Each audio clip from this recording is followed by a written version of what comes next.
make it there on yourself? Like by yourself? Yeah? How did you get out there? So you flew and then you Flew to Miami and then flew to Barranquilla. oh, you flew right into Barranquilla. Yeah. It's Wow. but it's just, I mean, coming in, you can see the. Okay, I'm going to go ahead and get started. Okay, it's 5:30. Okay, everyone, it is 5:30. We're going to go ahead and get the meeting started. We do have a quorum here tonight, so we'll continue on. If we could all stand and pledge the flag, please. I pledge allegiance to the flag of the United States of America and to the republic for which it stands, one nation, under God, indivisible, with liberty and justice for all. Thank you.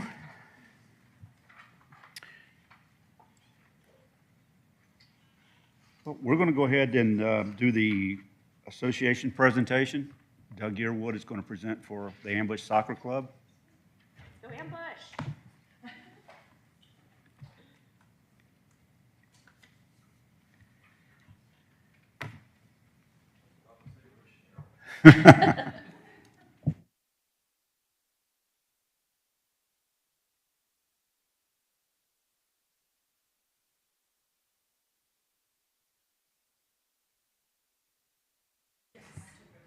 There we go. Got it? All right. I'll go quickly. Got it? Yeah. All right. Good to see most of you again, some new faces. Hey, how are you, Cheryl? Good. Good to see you.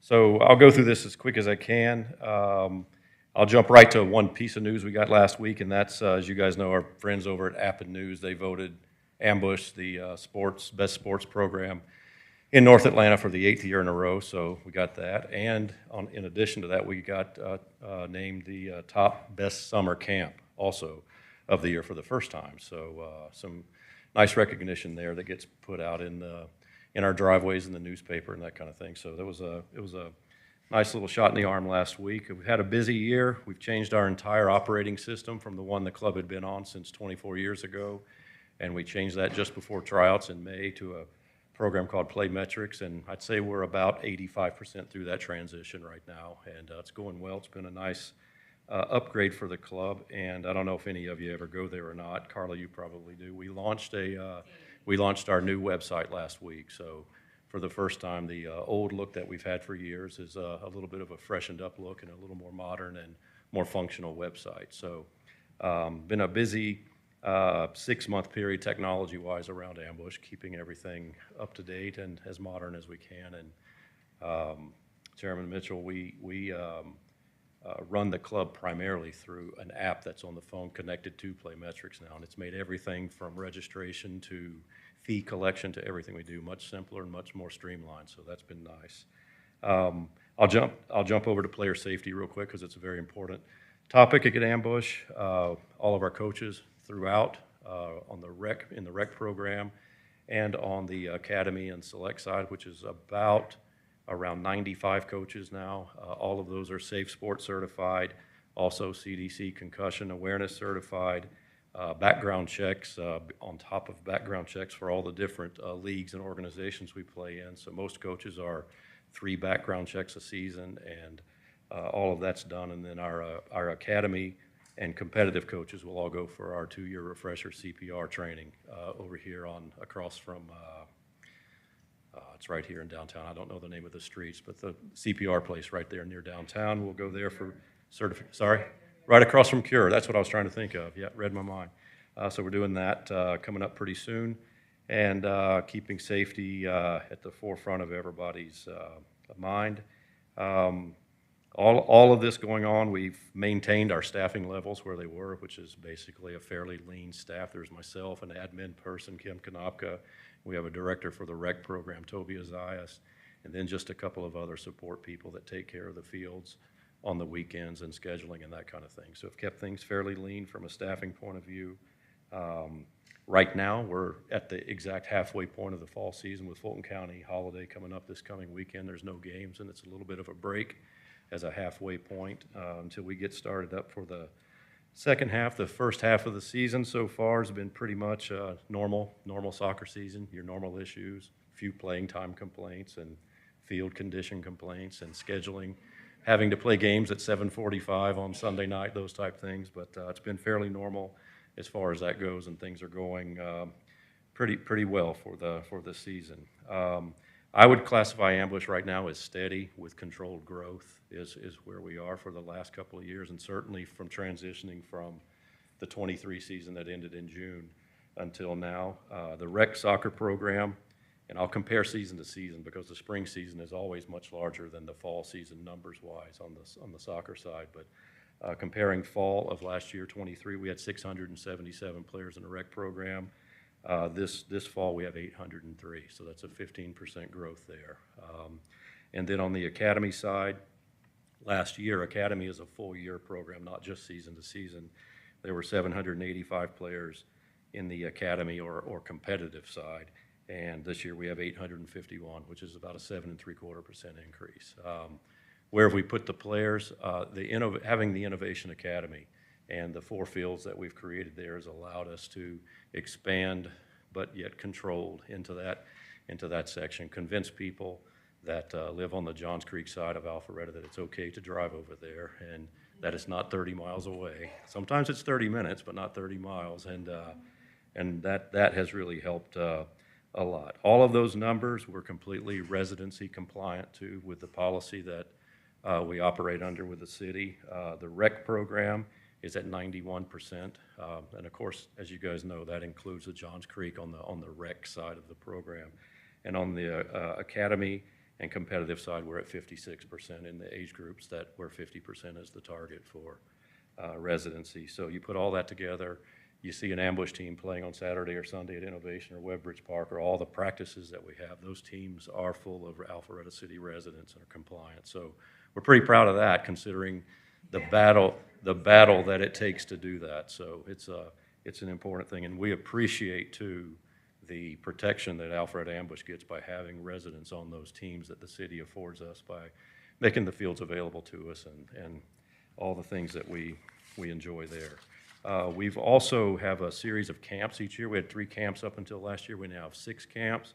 Last year, we ran over 800 players through those camps. The camp attendance is phenomenal right now, and we've started a new camp for it starts this Friday for the fall break. So we were getting requests to continue to do something even though we didn't have games. So we said, okay, we'll start a fall skills camp, and right now we're at 52 players for the camp, and which is not bad considering we started advertising that about 3 weeks ago. So we've started that, but we have 6 camps at different times throughout the year. Spring break, there's one in the winter. There's of course pre-tryout camp in May, and then we have our big summer camp that we were recognized by the Alpha App and Papers for. So camps have been great. This year we also started a 3v3 tournament. The first tournament was in the winter, first week of February. That was we held that at North Park, put it on turf at North Park in between American football's schedules out there to keep it weatherproof during that time of the year. And then we had our second event. We did that at Innovation. It was a great day, the first week of August. Other than a little bit of heat, had Kona Ice out there, a taco truck, and a big day. We had 14 mini fields that marked on the fields there at Innovation and had a nice tournament. We averaged 78 teams between the 2 tournaments, and we'll put the advertising up starting next week for the winter event again, which will be February. So it was a nice addition. There was 3v3. It's not a full size tournament. It's 3v3 where the teams have 5 to 6 players and play 3 games and rotate in from one game to the next really quick. And kids enjoy it. It's a lot of fun. It's held on one day. It's not time consuming, and nice event for the kids and the parents.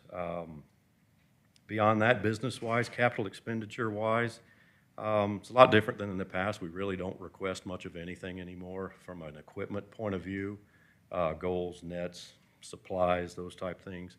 We're in a position with the club now where we pick up most of those things. I don't think we've asked for any of those things for probably 3 or 4 years now from the city, when the city used to fund those things. So you see the goals and things out there. Those are things that Ambush picks up. And this is not a request for you guys to follow up on, because I'll stop right here and say Nate Hand, Eric Milley, Chris Anderson, the guys that run the parks, those guys are golden. I mean, those guys, they are unbelievable. And I'm working with them on this, but we we need a couple ice machines at the parks. They're broken and out, so please don't run and say, I came in here begging for that. I'm working with them on it. They're taking care of it. But other than that, things are really, really good at the parks. And from a capital expenditure wise, there really are no needs. I'm almost finished here, so I'll mention, it looks like we're right around the corner for finally, after about 11 years of talking about it, the replacement of the playing surface up on Webbridge Park Upper, and that's a game changer. I think I'm stealing 2 words from Morgan there. It really is a game changer, and just leave you with this. We have on Monday through Thursday, and there's 3 time slots on each of those nights for practice. We have about 86 teams that practice up there Monday through Thursday. And on the weekends, we'll play anywhere from 25 to 30 games on that field up there. 60% of the time over the last 3 years, those games are either canceled, moved to a different time, rescheduled or postponed to a different facility, and simply because of the condition of the field up there. If it rains on Wednesday or Thursday, and I'm not talking about Hurricane Helene rain, I'm talking about normal rain on a Wednesday or Thursday, it'll take till about Sunday morning before it's ready to go. And so we've fought that for 11 years. It has gotten worse over the last couple of years, and this transition will be just huge to especially our rec program that has a lot of their schedule and time up on that field. It's going to be a game changer, as I've heard Morgan say before. So thank you to everybody that was part of that, including all of us that live in the city that voted for the bond a year or 2 ago. So thank you for that.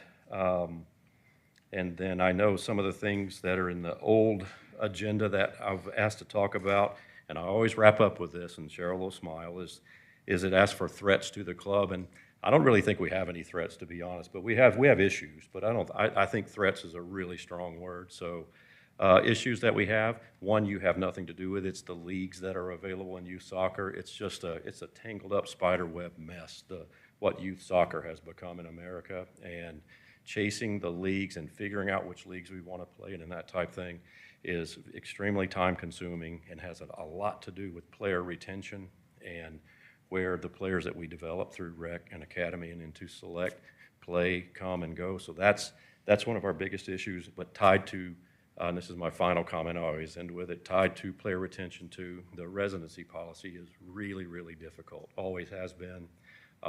I'm standing here saying we grew at 15% and 7.75%, I know that. And so obviously we're managing it.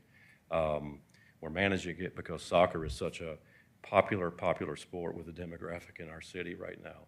Retaining players that we've invested 5, 6, 7, 8, 9, 10 years in and keeping them, the residency policy is a big hindrance to that. It always has been, that won't change, but we continue to manage it, and it's a topic that I can talk a long time about and would love discussions, but it at the same time, like I said earlier, we appreciate it because it affords us protection at the parks, and our team should be there. I'm a resident of the city of Alpharetta. I don't think it should go away.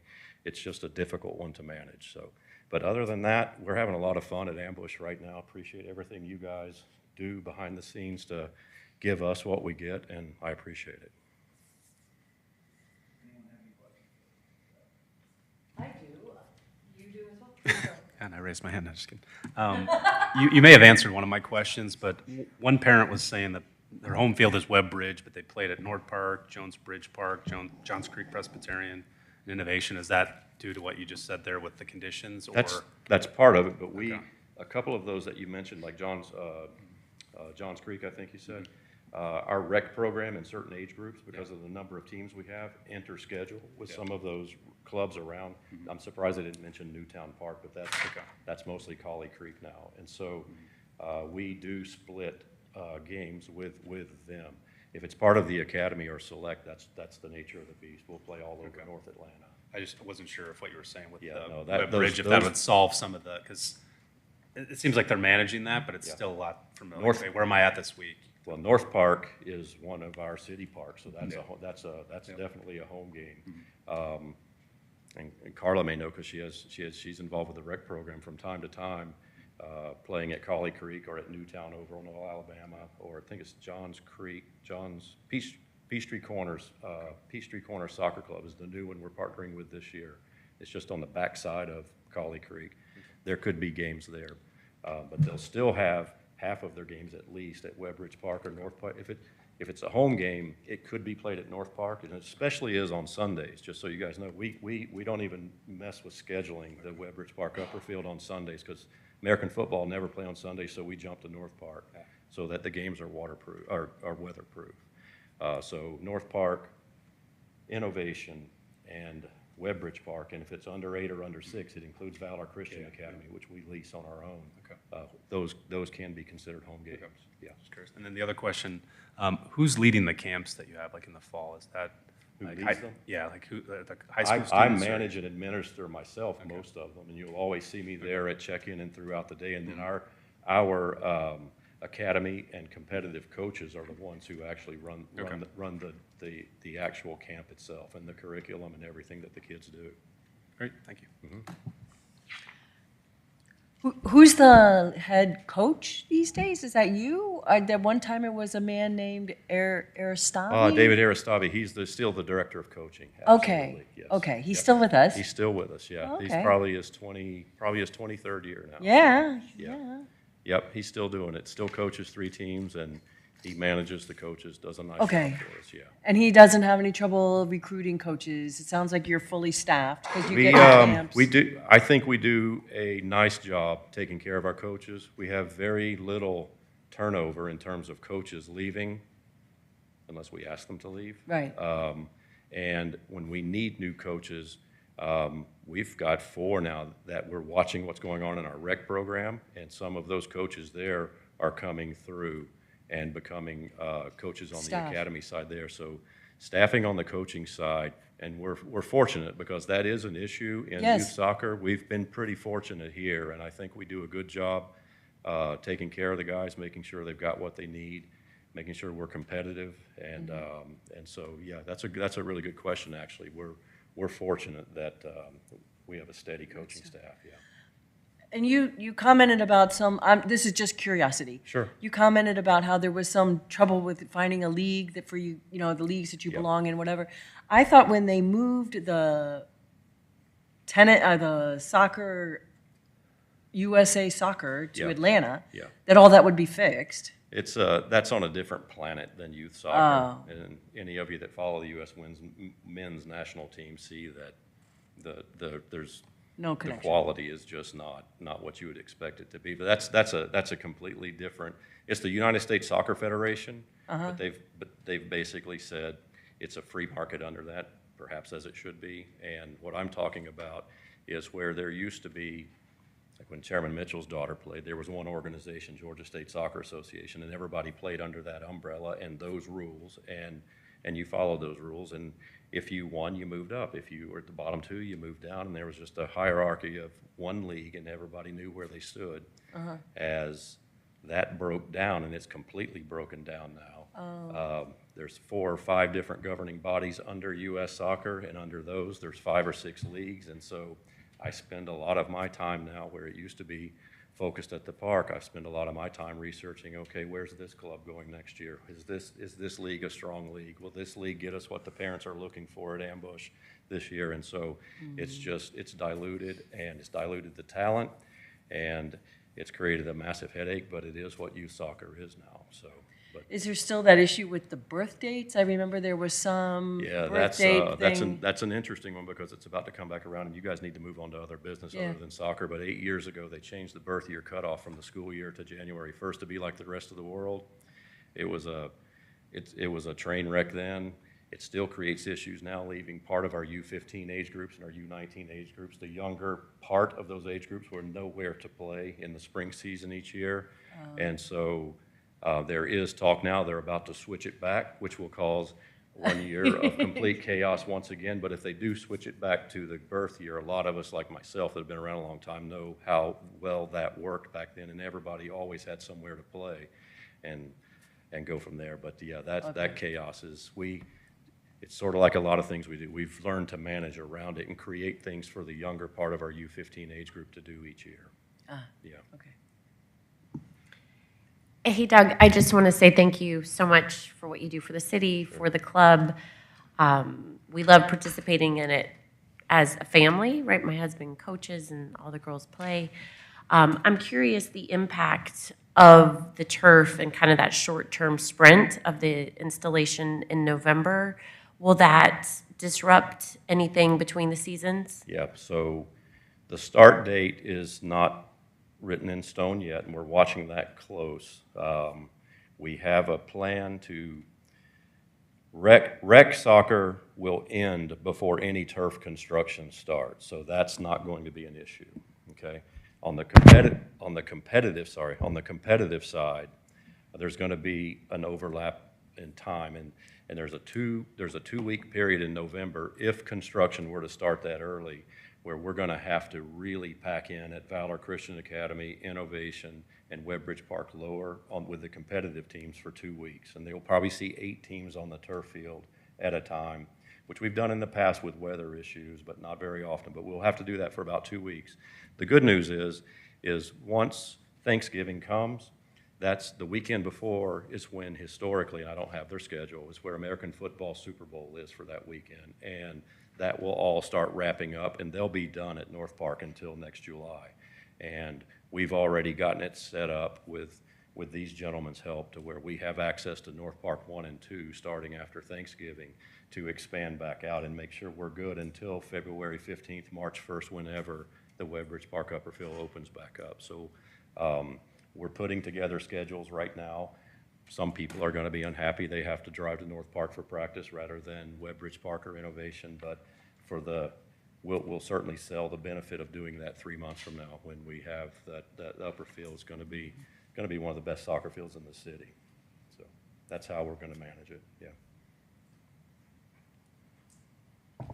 Got a real quick question. When you're doing the 3x3 tournaments, is that just ambush or is that everybody? It can be anybody. In last year's winter event, we had, I think, 9 teams from outside ambush, and this summer it was less than that. Actually, it was like 5 teams, but most of it is, for instance, like my U19 team that I coach, I have 18 players. We split it up into 4 teams, and they played themselves and formed a group just with our girls. And so, and that's what a lot of our teams do. And then they'll bring some of their friends from the neighborhood, or we'll let a couple of brothers that are 1 year apart that never get to play together, and it gives opportunities like that too. But it's you remember when you used to go on the websites and see all the tournaments that are available? It's posted there on Sync Sports, and anybody can enter if they want to. Yeah. Okay.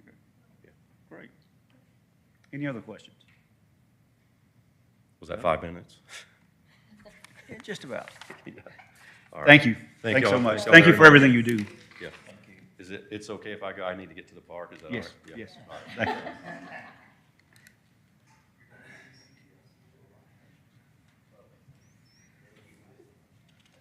All right, we're going to go into the approval of the minutes real quick, Oh, sorry. and then we'll get you up. Jumping Okay. ahead. The minutes have been distributed to you in the agenda packet prior to the meeting for your review. Are there any corrections? If none, can I ask for an approval? Can I get a second?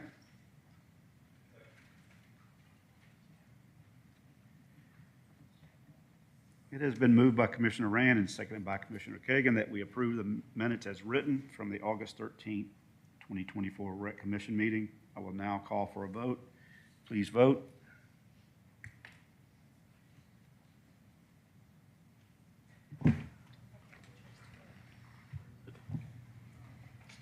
We have 4 yes, 5 non-votes. It passes. I'm going to go on now to the Recreation Commission work session from August 28th, 2024. The minutes have been distributed to you in the agenda packet prior to the meeting for your review. Are there any corrections to the minutes? Yours is broken. No?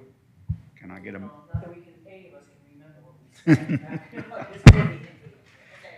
can I ask for a motion to approve? And a second?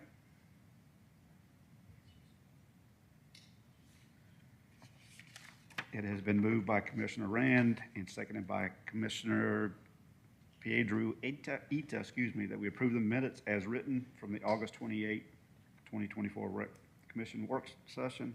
I'll now call for a vote. All those in favor, just please vote.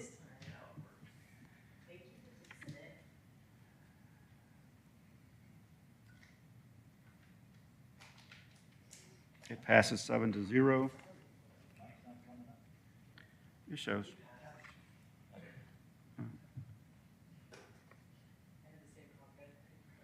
Okay, we're going to go into the staff presentations and work session discussions. Community Services Division report. Amanda's not here, but it's in her presentation. Cultural Services.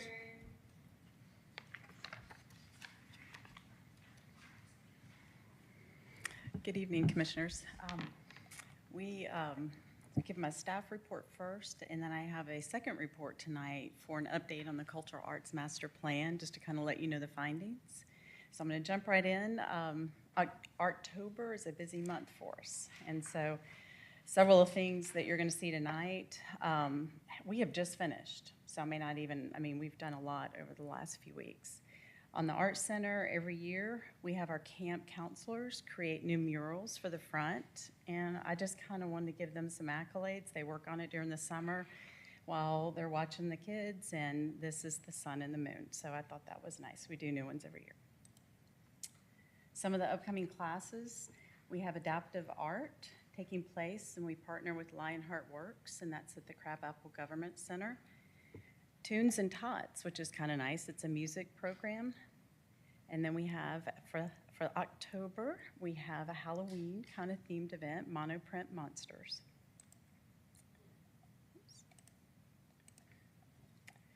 Art in the Parks. We have just completed Mid-Broadwell Park. It's an interactive mural. So it finished Friday. We had a little delay with the hurricane weather, so I was unable to get the full photo for you, but stop by, take a look at the park. It has a theme. It's an ecosystem as you go around the loop here. It's meant to be interactive. It has some areas for if kids want to fill in with chalk and they want to play and do their own thing. Taya was our artist and designed it with Cam, and she actually started with the Art Center for a artist in residency program that we worked with the high school students that came in. And she was one of our students. I think we've worked with her for 6 years probably. Riff exhibit. If you've noticed, we have a lot of outdoor sculptures that have been installed. I thought I'd show you some of the action shots. Each one has its own situations, lifts. We have, there's things being brought in as far as pads being poured. We have several new locations. Some are very large. You can see Kurt was helping here unwrap one of the sculptures.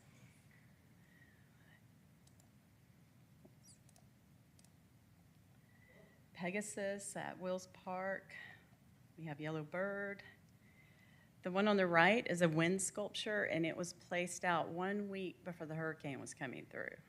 So we were calling the artist, an engineer. We're like, is it going to be okay? He's like, I'm guaranteed. I'm an engineer. I'm an artist. A little nervous about it. It made it. So now he's got a testimony that his sculpture can make high wind speeds.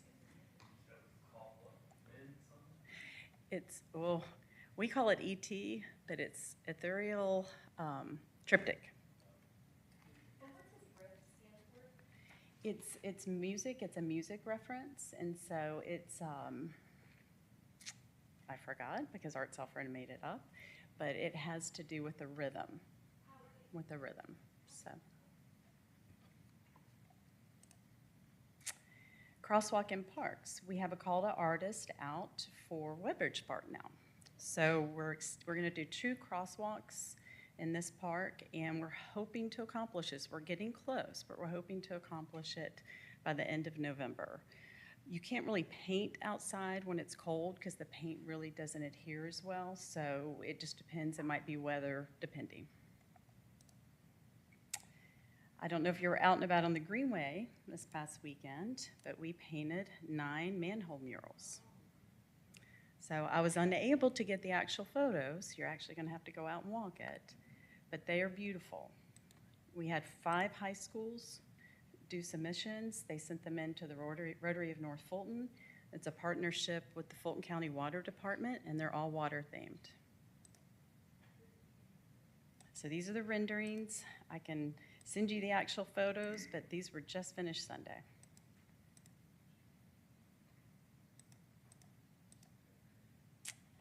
Arttober.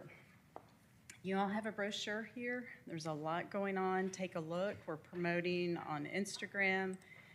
These are going out almost every other day right now, the promotions. We celebrate National Arts and Humanities Month. Last night, Mayor Gilvin read a proclamation. Arts Alpharetta accepted and stood up with him. It's a very busy month, so I hope you can get out and participate. One unique partnership. Oh, I skipped over this. I'm sorry, let me backtrack. This past weekend, we had Family Day. And we have, it's kind of a promotion for the Art Center. People come out, they learn what the Art Center can do, they meet different art leader groups. Everything is free. We had a Andy Warhol themed scarecrow, and we had a Studio 54 dance room inside the black box with a crystal ball, oh my gosh, what's that called? Disco, thank you. You know what I was trying to say. And there was lots of dancing in there. We have one of our big partnerships this Arttober is the Art of the Picture Book. And you all have a summary, one flyer that summarizes all the flyers I'm about to show you. But we actually have the library, we have the Southeastern Writers Book Club that's actually, they approached us I think about 1.5 years ago. So this has been a partnership we've worked on for a very long time. We have a exhibition on the Art of the Picture Book, Illustrators Are Your Neighbors. That's on October 2nd through the 20th. That's in the Art Center Gallery. We have these books. I'll show you here.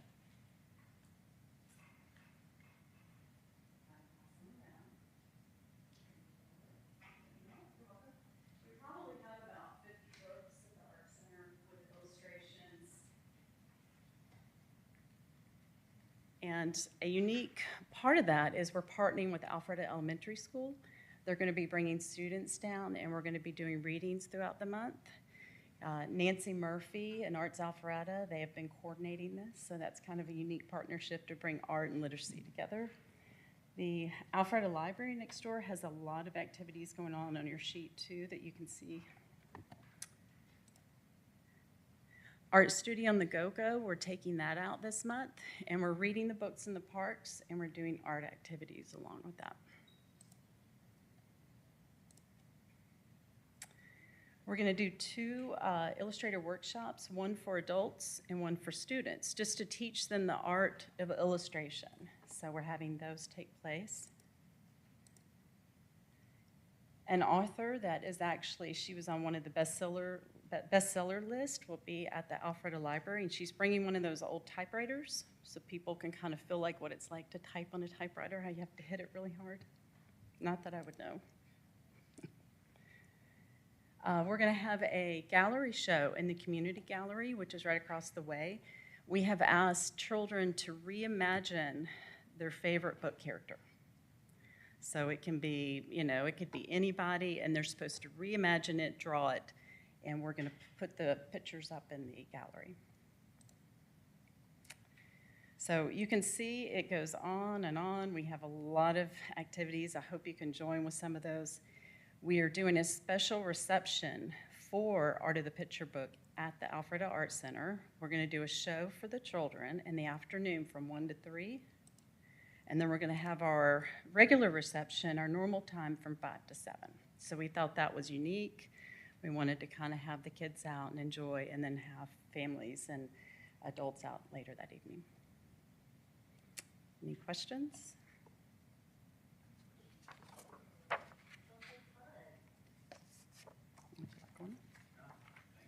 Okay, now I'm going to jump to, I have an update here. Let me go to.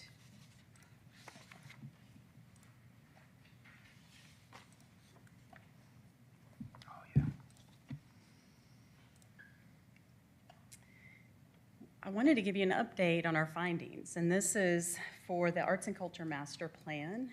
We have been working on surveys, and you participated in those. Some of you have been able to, either online or in person. And I wanted to just share some of the findings. One goal with this was to establish a vision for arts and culture and provide a roadmap. So this plan is meant to be a broad plan. So within the master plan, we'll have, we need a public art master plan. We'll need a music plan. So we'll have some initiatives to jump from. So this is meant to be a broad overview to see what our community wants. So we've been working very hard on getting their input for that. We started in June, and we hope to be completed in December. We had kickoff workshops, focus groups, online surveys. We had a workshop about 2 weeks ago. And then coming up, we'll be doing a regrouping with our best practices and a public open house. I don't know why it's clicking like that. We hosted 8 focus groups. We had 60 participants, and this consisted of elected officials, commissioners, city staff, the business community. We had working artists, we had instructors. We tried to take anyone that was involved in arts and culture and not involved in arts and culture. We had our historians. What makes Alpharetta unique? This is what we heard. We heard that small city with big city amenities. Healthy daytime community because of role as a job center. Active family-friendly community with a strong local volunteer base. Long history as a city that is well-run and proud of its agricultural heritage. In what areas is Alpharetta already strong in arts and culture? Reputation as a music city. That's kind of fitting with this weekend coming up. Wirewood, I'll give a little plug on that. Numerous arts organizations and city-sponsored art events. Increasing city support and investment in the arts. Inclusive arts community. So we were really proud of that one because we've worked really hard to try to do that. And so we were glad to hear that. So, and the Art Center is a major asset. It's kind of like our hub. What areas for improvement? Need more facilities, especially performance venues. We heard that over and over. Lack of coordination among art groups. A lot of that was just support amongst each other, just helping each other and communication. Weak theater dance presence. Need for a larger public art and the city's diversity reflected in those offerings. Limited art activities outside downtown. And then large corporations operating city are not involved. What do you see as barriers to more arts and culture experiences in Alpharetta? We heard like lack of clear roles and processes and funding for arts support. Insufficient facilities, especially for the performing arts. Minimal business engagement and lack of clear vision or plan. And we're relatively new, so that's pretty accurate, I think, in the whole scheme of things. So. We had a follow-up survey. After we did the focus groups, that was what feedback we got from the focus group, 60 participants. And then we did an online survey. We sent it out through ActiveNet, and we had about 1,500 responses, which we thought was good. So, we sent it out through REC, everywhere. So we wanted the full spectrum. Most stakeholders would like more opportunities to experience the performing arts. They'd like to view passive art, and they'd like to support local art. And they'd also like more family-friendly art and visual arts. We did a follow-up survey, asked a few more questions, and what we heard was additional arts and cultural experiences, areas east of 400, along trails, in commercial and mixed-use areas, especially outside of downtown. Respondents recommended improving marketing campaigns and enhancing coordination. Our major findings are a clear vision for arts and culture within the city and its partners, a central hub for information across art and cultural organizations, clear public art procedures for the development community, leveraging Alpharetta's business and residents to boost arts patronage, improve support for performing arts and especially facilities, more equitable access geographically to art opportunities citywide, and better coordination for arts fundraising and promotion. So this kind of leads to the actual online survey results. I'm not going to go through all the details of that, but I did want to share one page, and this is like who we heard from. How do you participate in these arts and cultural activities in Alpharetta? It's, you know, the green is never rarely, once a year. So I'll let you kind of go through. There's some interesting data here, and I think what we heard from the consultants is it was pretty consistent. We didn't have a real, you know, extreme graph. It was kind of consistent. You'll see as we'll go through, especially like what kind of public art do you want to see? It was very interesting. And that really means people have a different opinion of public art, what they want to see. What locations in Alpharetta do you think should have more arts and cultural experiences? Downtown, parks, Avalon, everywhere.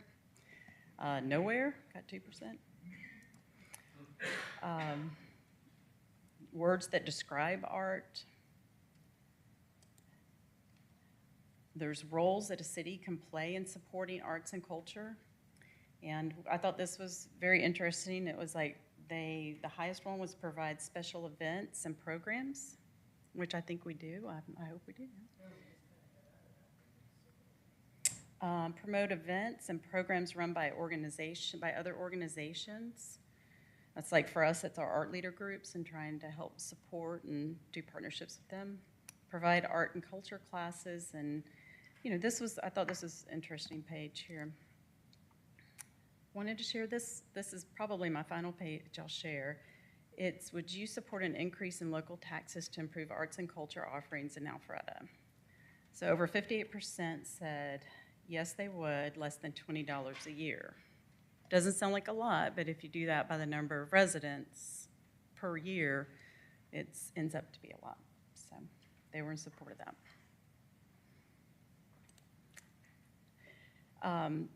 Other types of art and cultural experiences you like to have in Alpharetta that don't currently exist. Some common responses, you know, murals. I really don't know what currently exists. It was pretty broad. Is there anything else about arts and culture in Alpharetta that you'd like us to know? No. And then it says keep up the good work and growth. Just want more in general. Major findings. Watch the performing arts, experience other cultures, support local artists, and enjoy arts outside. Most residents view the city's role as providing arts and cultural special events and programs and support a modest tax increase to fund these initiatives. So, any questions or?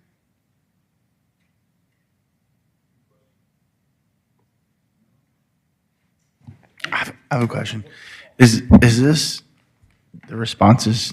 Like, is this what you expected? It's about what we expect. I don't know. I mean, of course, the Performing Arts Center. I mean, look, we've been hearing that for a while. We enjoyed. It was pretty much on par. I think what we expected. We knew some of our weaknesses. We knew some of our strengths. You know, we hope to work on that and expand on those areas and give the residents, you know, what they want. So. Kim, what's the next step in the master plan? We are meeting with some department heads, some leadership teams. We're kind of funneling some of the survey information down to get a few more details, a few more action items that we can actually put into the master plan, what our next steps will be. Good. Thank you. Mm-hmm. We will now go to Recreation Services. Yes. I add one thing to that the plan will have to be, is going to have to go to the public first for them to see the plan. And then it'll go to the Cultural Arts Commission for them to look at it, and it'll finally go to the council for approval of the concept of the master plan. So there's still some steps that it has to go through before the city has adopted it. And so it'll be it will not, it is not the plan for it to come to this group. It'll go to the Cultural Arts Commission for approval on the steps, to approval to the council. Okay. Does that help with your answer? Okay. All right. Thank you. No, that's okay. And we plan to, in December, during an event, plan to basically show this to the public. We're working on a date right now. Thank you. I had one more question. Sorry. I saw a sign that said additional parking on Mayfield, like for the art center. Are we having a bit of a parking issue or? We do. We Yeah. have 34 spaces. So if we have a class taking place and an event or a gallery reception, we never have enough parking there. So we have a really great relationship with Alpharetta Elementary. They actually ask to use our parking sometimes during the day, which is perfect. During a work day, like if they have a field day or something, we're like, come on down. And then we'll use their parking during events. And this weekend actually was a little bit different because there was a Turkish festival taking place, and they were using the Alpharetta Elementary parking, so we utilized another parking lot down the way. Main Street Commons. Yep, Main Street Commons, yep. Thank you. Recreation Services, Christine? Good evening, everyone. How are you? I don't have any pretty pictures. Kim has so many beautiful things on there, so I apologize. I don't have that tonight. But I wanted to go ahead and share with you an event that we had yesterday, and it was for the National Recreation Parks Association annual conference that is here in Atlanta this week. Morgan found out that we had the opportunity to do an off-site institute for NRPA where people could come and they could participate and earn CEUs for being part of it. What we came up with, well, Morgan came up with, I have to give him the credit for it, was that we partnered with the City of Roswell and Forsyth County to have a Big Creek tour and amenities. Is that right? Big Creek Greenway, I'm sorry, Big Creek, I'm really tired from yesterday. Big Creek Greenway tour and amenities. And what that included was riding on the Greenway, starting on Old Alabama at Big Creek Park in Roswell and going all the way up to Forsyth Greenway, riding it down from Halcyon down to their Union Hill Park. They do have a Union Hill Park also. It was a total of approximately 14, 15 miles. One way, on e-bikes, which were not donated, but Pedigo provided those bikes for us at a very reasonable cost, and they were very supportive of us. They actually came along on the ride with us, so in case any issues happened with the bikes, they were great directors once we got to turns, and it was just great having them there. So we had a total of 47 participants that came from all over our nation. And we broke them up into two groups. So in the morning, 25 went on the bike ride, and then the other group was split in half. And half of them went up to Forsyth County to Suwannee Mountain Preserve and did the Indian Seats hike, and not the 11-mile one, the 1.5-mile one. And then the other group went and toured Roswell's three of their historic homes, Barrington Hall, Bullock Hall, and Smith Plantation. And then we all met back at Halcyon, and everybody was on their own for lunch. And then we flipped the groups over, and the other half got to ride the Greenway from Halcyon back down, and the other half went up to the trail. What I did want to mention is that on the bike ride, we were all able to enjoy the beautiful manhole art that was out there, and the riders were just so impressed with it. We also had Daniel Dominique and Thomas Nofo came out and spoke to the group about the project and gave a lot of really great information. And hopefully some of those people will take that back to their agencies and be able to implement those wonderful things in their communities. We had 3 of the Alpharetta police officers join us on the bike ride, our bike ride officers. They were great. They helped stop traffic when we ended up in Forsyth County and had to go across some streets. And I think all in all, everybody had a really great time. We couldn't have asked for better weather. It was beautiful yesterday. And if we ever have the opportunity to do that again, I think we certainly will, because it was a great day. Anything I need to add to that? I missed it? Okay, got it all. Another thing that's happening, you heard Doug, youth athletic associations have kicked off their fall seasons. They're well into it. I've not heard anything other than great things happening with our associations, and it seems like the numbers are up in all of those groups, and we're having a great fall season so far. Scarecrows, I think you've noticed them popping up around town, and also over in Wills Park. And we've changed a little bit of the location this year in Wills Park. We have a few in front of the community center, but if you walk into the back going to the Grove, you'll see that they're lining that walkway going down, welcoming visitors into the park, and then around the Grove. I think we have 35 at Wills Park this year.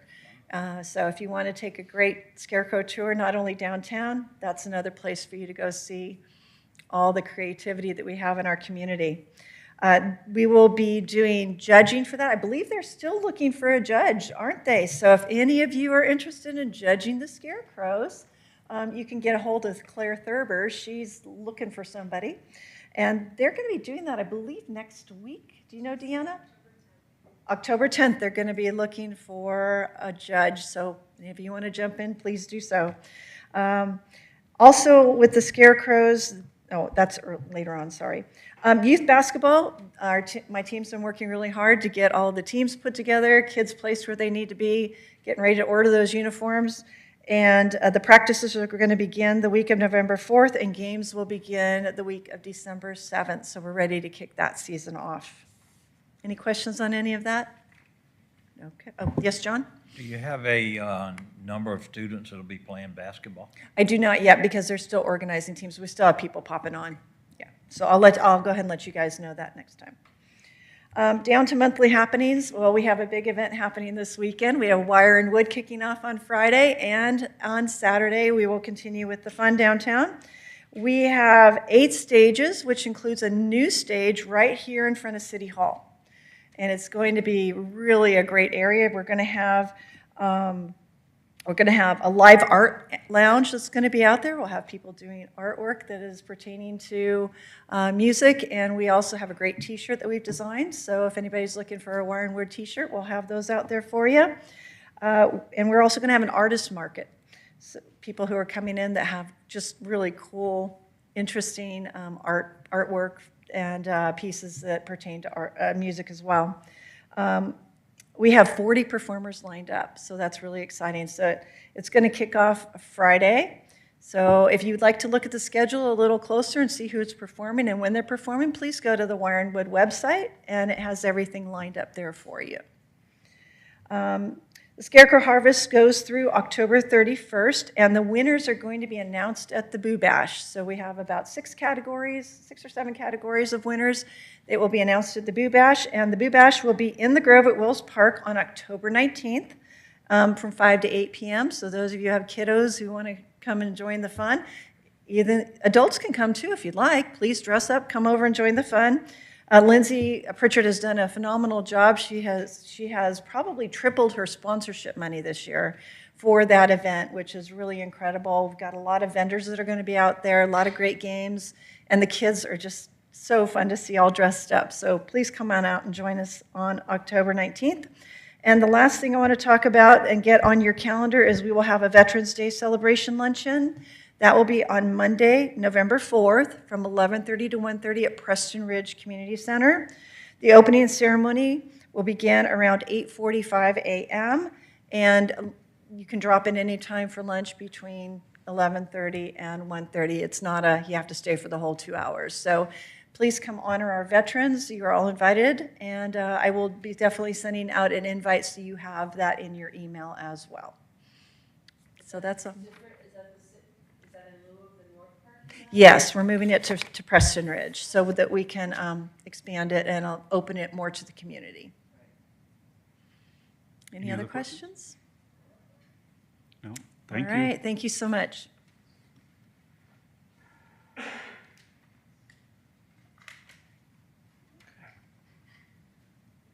Good evening.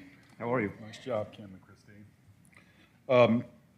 Wanted to give a kudos to my staff for all being on site and doing the cleanup of all the debris from the hurricane that came in. I know we were very fortunate and were spared a lot of the damage, but the guys did a great job getting the park cleaned back up and making it serviceable again in a timely manner. New signs and were added to the athletic fields along Old Milton Parkway. Nice stone bases. They look very nice for Wills Park proper. We've also gone along Old Milton Parkway and repaired a lot of the berm that separates the sidewalk from Old Milton. Come in and put about 16 pallets of sod going down Old Milton. So we've still got a little bit more to do, but it's looking a lot better. The equestrian events have been well attended. We're kind of moving into that fall time of the year.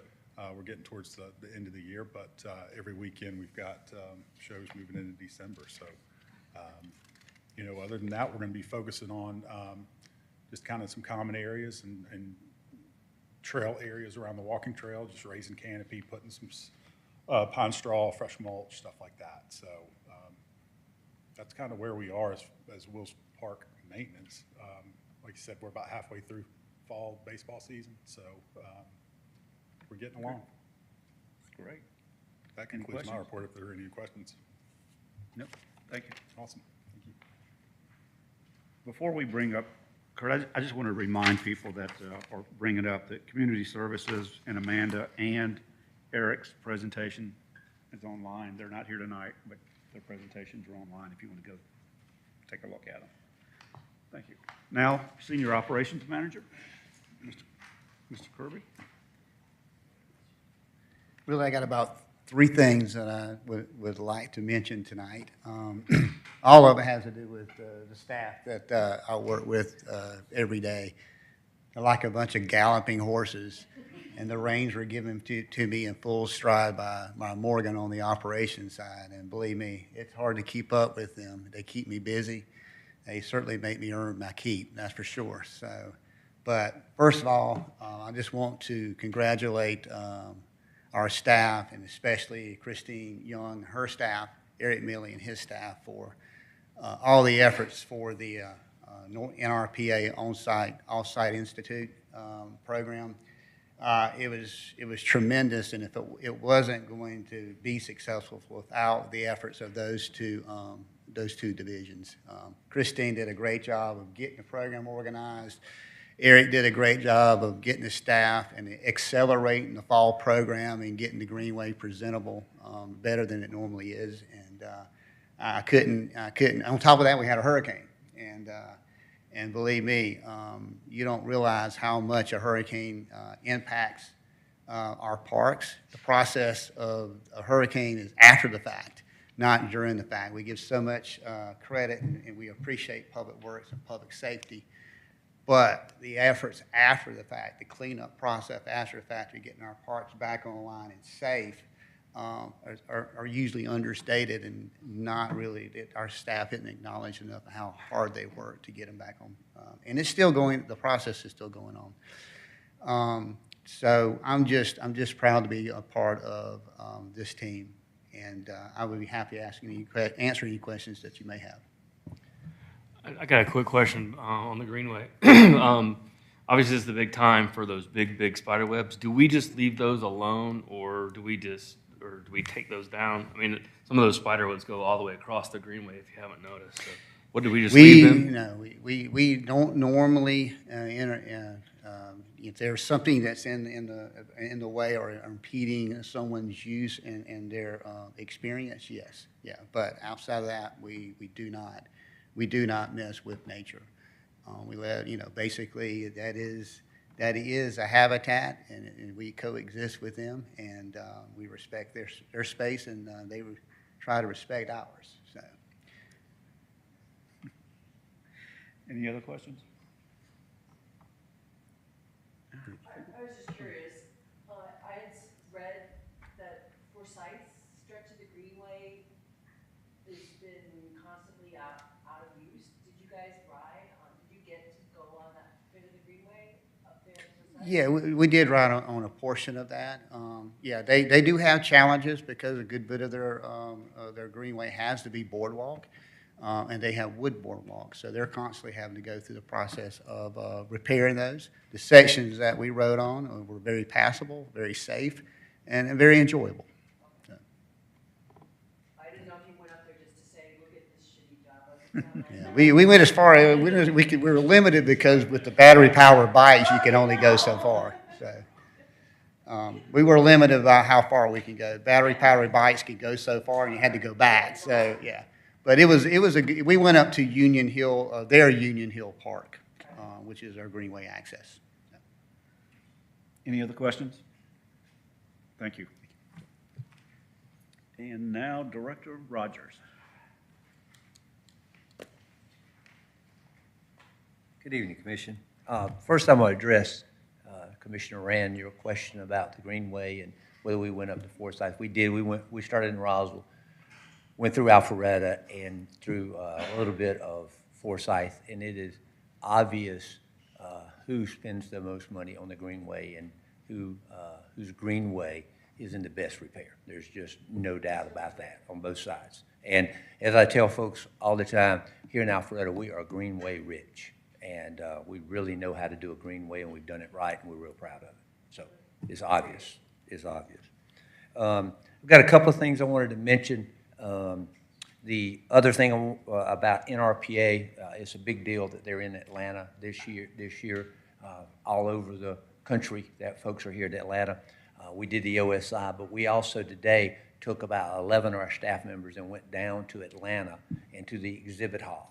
Space of about 4 football fields that are full of all the cool and new stuff that are out there. So we got our staff, some of our recreation staff as well as some of our park staff, and went down for the day and spent the day looking at playground equipment and what's new in lighting and what's new in all of the things that are recreation and parks. So it was a fun outing, as well as we picked up a lot of good, cool, expensive ideas. Yeah. Right. So as Mr. Lagerbloom said, cool stuff costs money. That's right. One of the things that I did want to mention that's on the agenda is that we did receive, so officially announced to the Commission that we did receive the Land and Water Conservation Fund money for the grant to replace all the wood poles and all of the old incandescent lighting at North Park. So that is about a $500,000 grant for $1 million project. Currently, finance is working through the procurement so that we can purchase all of that and get it done. So that's a pretty exciting that we're going to be able. More importantly than anything else for me is getting rid of all the wooden poles in North Park. So no more woodpecker problems at North Park. At North Park. The other thing I want to mention is the bond update. Currently, we are still on pace for the Webb Bridge turf to be done in November as scheduled. There were some stormwater issues that we had to work through. A lot of that had to do with the fact that the current field does not percolate. That's why the water sits on top. So we had to work through how far to go down and how does that impact the streams and lakes downstream from Webb Bridge. We had to be very careful of that. So we worked through that, and we're on schedule for that, and we are confident that that's going to happen. Middle of November, they're going to start. The other thing that is on the agenda that for me is the Alpha Loop drawing. Are we where we can pull that up? It was in your packet. I was just a follow-up of, remember when I gave you the 4 places that we're going to try to fill the gaps. So that drawing that was included in your packet shows you the current status of the Alpha Loop, what's in the plans, what's in the construction, and what's finished. And if you have any questions about that, you can ask me now or at the next meeting. I'll be glad to answer anything you have. Morgan, I did take a look at that, and is there a key as to what the different colors mean? Yeah, I thought that was on there. Existing in design, planned route, and under construction. Yeah. Thanks, Chip. Okay. Okay. Good. So the follow-up there is, I apologize for not remembering. What's the time frame for like the plan routes to be completed? To That's be honest somewhere with you, else. I don't know the time frame on that. Again, most of that planning is handled by the Community Development Department. The construction's handled by the Public Works, and then we handle the maintenance. And I just don't know. We will certainly ask that question if we can kind of get a time frame on those parts and get back to you, but I do not know that off the top of my head. And I don't even really want to guess, because it wouldn't even be a good guess, I don't think. Thank you. And Morgan, does it ever intersect with the Greenway? It does not currently, but there are certainly plans to, once we get to Encore Park, then we have a crossway, and then they're building the Gateway Park to do that. So that's one of the big connections that is high on the list, is to connect to the Greenway, connect the Alpha Loop to Greenway, and then you connect downtown to the Greenway, and then it just opens up all possibilities. So And yes. that's down by North Park Mall, the Right. car wash. Mm-hmm. Yep. Mm-hmm. Yep. I recall that. Thank you. Okay. I apologize if I missed this. Did we hire the Wacky World project manager, the Wills Park project manager? No, we have not. There's currently that is another project that currently is in procurement. They're trying to put together the RFP for the contract manager. They're hoping to put that out on the streets early November. Okay. And then the other question I had regarding NRPA, I think when I joined the commission, I started getting emails. Did we automatically get added as members to that, or Yes. did we get signed up? Yeah, as a commission member, that's one of the benefits of us being an agency member. Any of the elected or appointed commission members, council members receive that information. Morgan, I'm curious, from today's trade show walking, I'm sure you guys got in a lot of steps. What are some of the latest trends or expensive, fun, sexy things that you saw? So, and we talked about this while we were walking around and on the way back. One of the things is all the playgrounds are starting to look alike now. They're all looking very much like climbing walls with the thick cables and the nets and those kind of things. So we were, I hate to say this publicly, but we were almost a little disappointed with the look of the playground, because we were looking particularly for Union Hill Park, something new, something different and like that. So there were some ideas there, but for the general rule, that was that. The other thing is that turf is really big right now, artificial turf. There are lots of people selling it, which tells us we were ahead of the curve, because most of our fields that we want to be turf now, with the addition of web, will be turf. So we're ahead of that curve. The other thing that I found interesting is that there were quite a few light businesses there that are selling lighting, fancy lighting, light your street up this way rather than this way. So there was a lot of that. And the most interesting was the drone, to me, was the drone vendor that will do the drones in the sky and make pictures and those kind of things with hundreds of drones. They'll bring it to your city. It was a really cool idea. I don't know, it kind of got big. It was on America's Got Talent. I don't know if anybody saw that, but the drones were on that. They literally take hundreds of drones and light them up, and they can make a picture. They can make a picture of Commissioner Norton's face if you had enough drones. It's really cool.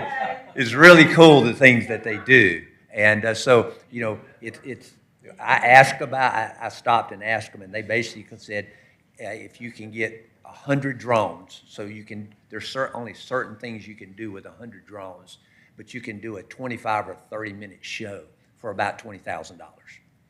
And those drones, what they do is they go up, and then they go up there and light up, and say they'd be in the shape of a horse. They go dark, and then they all go to where they're supposed to be, and the next thing is a ballerina in the sky. It's really cool stuff. So that was probably the coolest thing that we haven't seen around here. Yeah, but we still want fireworks. Oh, yeah. Yeah. Let's stay old-fashioned. You want to? I say let's stay old-fashioned. Make sure we have fireworks. But it'd be cool to have a fireworks show and a drone show. I have a question, not as cool as drones, but I went to the opening weekend for AYSA softball, just get out of the house, see my buddy's daughter. and the concession stand closed at like 1:30 or 2 o'clock. And I was getting some comments from some of the moms who had to order Chick-fil-A for some screaming kids. Is that city controlled, that concession stand, or is that AYSA? It's AYSA. Okay. And we will certainly pass that. I know Christine's making a mental note now that we will have that conversation. I don't know AYSA, the but past that is- weekends, but that first day, it was just, and they were all like, oh, no. Okay. I know that we have, the AYSA group has a total new board, and I know they're trying to lean into the things that they need to, so we'll certainly have that conversation. We have actually walked the property twice with the new board membership, and they are really focused on trying to improve the program, so I know they'll hear that comment. Any other questions? I do. So long ago, being a gold NRP, being a bronze, being a silver, being something used to make headlines. It seemed like Alpharetta and Roswell used to battle back and forth to be such a thing. Is that not a thing anymore? Do people not do that? It still is a thing, so there's a couple of things. Alpharetta was a finalist for a couple of years. Roswell was a finalist for a couple of years and won the gold medal after several attempts. But to be honest with you, right now, as much that is going on right now, we just don't have the capacity to fill out the nomination and complete that because you have to do a video. There's a lot of back work to getting a gold medal. And we just feel like right now we want to stay focused on the things that we're doing because we've pretty much got enough balls up in the air right now. So. Any other questions? I've got two other things. One is we're talking about a master plan for the cultural arts, but we also 6 years ago did a master plan for the entire department, a system-wide master plan. So we're going to do this in-house. We're not going to bring in a consultant, but we're going to do an update to that master plan, kind of take a snapshot of where we're at, what the plan said we should do 6 years ago, what we've done, and how we're going to accomplish anything else. And that's going to include some online survey. I've talked to Deanna about that. So we're gonna do a mini master plan update. We're going to do it in-house, and we'll keep you posted about that. Most of that's going to happen in January and February of this year. We just think it's time to get that snapshot again of where we're at, kind of where we're doing, how well are we doing, and what's the future for the next couple of years look like. So we're going to do that. And I will, since I called out Deanna, this is her first time soloing now that Mr. Drinkard has went on to bigger and better things than Warner Robins. So we just hope that she remembers where she came from. You know, I know that's what her daddy would tell her is don't forget your raisins. As she is moving up the ladder, don't forget about us little folks. Okay, Deanna? All right. Thanks. And the other thing is that I would tell you several months ago in a weak moment, I said, well, I'm going to sign up for a particular workshop, a succulent pumpkin workshop. I signed up for it and attended it, and I'm going to say I am now the proud owner of a very beautiful succulent pumpkin that sits on my kitchen counter. And if you know my wife, you know she has a very high standard for that thing to be sitting on the counter. I would tell you then that anybody can take classes that we're teaching, and you will be successful. So just remember that as you're looking through in the future. And with that, I'll be glad to answer any questions that you may have. Any questions? None. All right. Thank you. Do any of the commissioners have anything they want to report on, comment about? I know Paul talked about softball, but anything else? Yes. Yeah. Sorry, I just want to share that I think this past Saturday, there were at least 5 or 6 high schools that had homecoming between Innovation, Alpharetta, Mount Pisgah, Roswell, and others. And I can tell you that downtown Alpharetta was buzzing. The backdrop, everything about the city, it was fantastic. And there were so many photos, so keep up how it looks. It was busy. Thank you. Anything else? No public, I got one thing. Do we get the Morgan Rogers bands we have to see at Wire and Wood this year? Yes, I have that available to anyone who asks. Thank you. Excuse me. And I have to, I'm sorry, I will certainly, so what Commissioner Norton is saying is talking about is every year, I go through the list of wire and wood folks, and I decide, from my perspective, who I want to listen to. And so I can tell you where I'm at throughout the wire and wood, and he is asking for that schedule.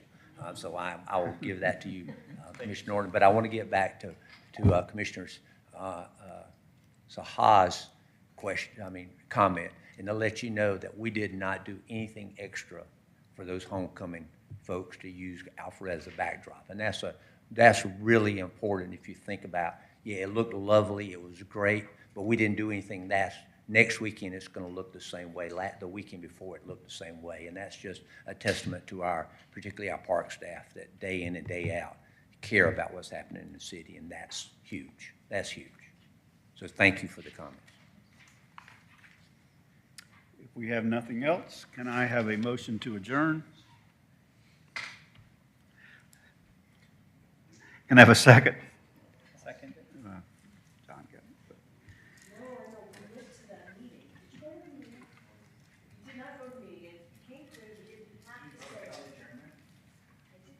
Oh, hang on. It has been moved by Commissioner Rand and seconded by Commissioner Norton that we will adjourn the meeting at 6:46 p.m. I'll now call for a vote. Please vote.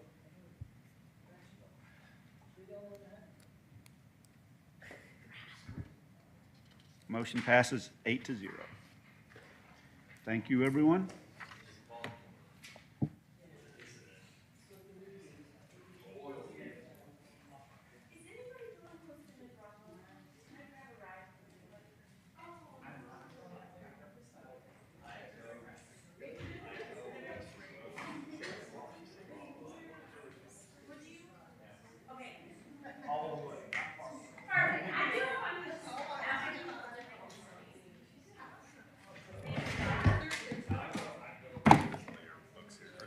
Thank you. Oh, yeah. No, I know. You're good. You can bring it up. Thank you. I almost forgot about this.